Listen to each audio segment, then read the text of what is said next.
আসসালামু আলাইকুম। কেমন আছেন সবাই? আশা করি আল্লাহর রহমতে সবাই ভালো আছেন। আলহামদুলিল্লাহ, আল্লাহর রহমতে এবং আপনাদের দোয়ায় আমিও ভালো আছি। আজ আমি বাজার থেকে যে কর্নফ্লাওয়ার কিনে খাই আমরা, সেই এখানে আমি পটেটো ফ্লাওয়ার বানিয়ে নিব। যে কোনো প্রয়োজনে যখন তখন আমরা ঘরেই কিন্তু তৈরি করতে পারি এই পটেটো ফ্লাওয়ার।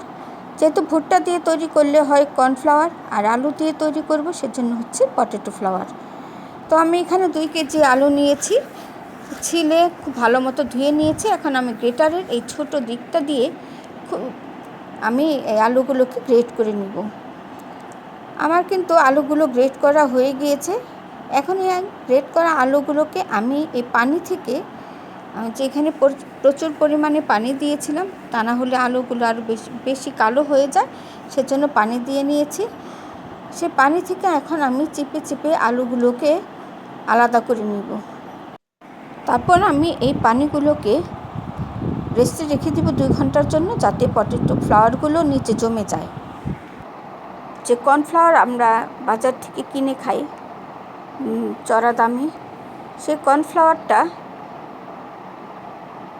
দোকান থেকে না কিনে আমি খুব কম খরচে আলু দিয়েই এই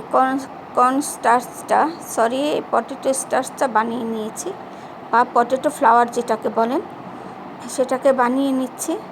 আপনারাও এইভাবে ঘরেই বানিয়ে নেবেন।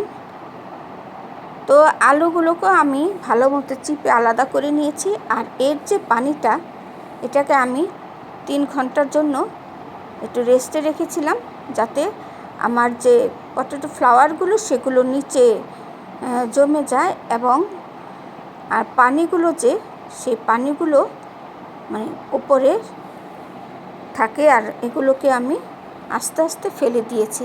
দেখুন, আমার কিন্তু অনেকটাই পটেটো ফ্লাওয়ার বা পটেটো স্টার্চ যা বলেন, সেগুলো জমে গিয়েছে।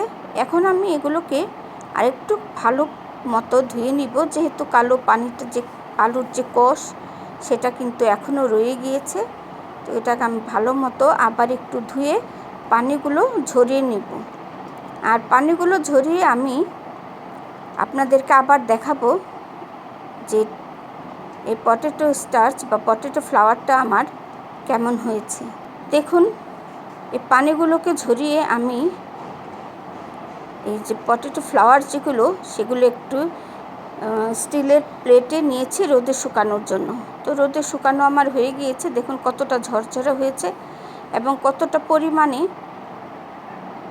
এই আলুর যে ফ্লাওয়ার বা আলুর যে স্টার্চ, সেগুলো আমি পেলাম।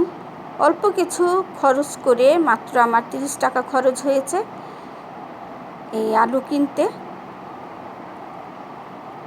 আমি কিন্তু এই আলুগুলোকে ব্লেন্ড করে নিয়েছি, যেগুলো আমি রোদে শুকিয়ে দিয়েছিলাম। পটেটো ফ্লাওয়ারগুলোকে বা আলুর আটা যাই বলেন, সেগুলোকে আমি রোদে শুকিয়ে ঝরঝরা করে আবার ব্লেন্ড করে নিয়েছি। দেখুন কতটা স্মুথ, একদম মানে বাজারের কর্নফ্লাওয়ারের মতো।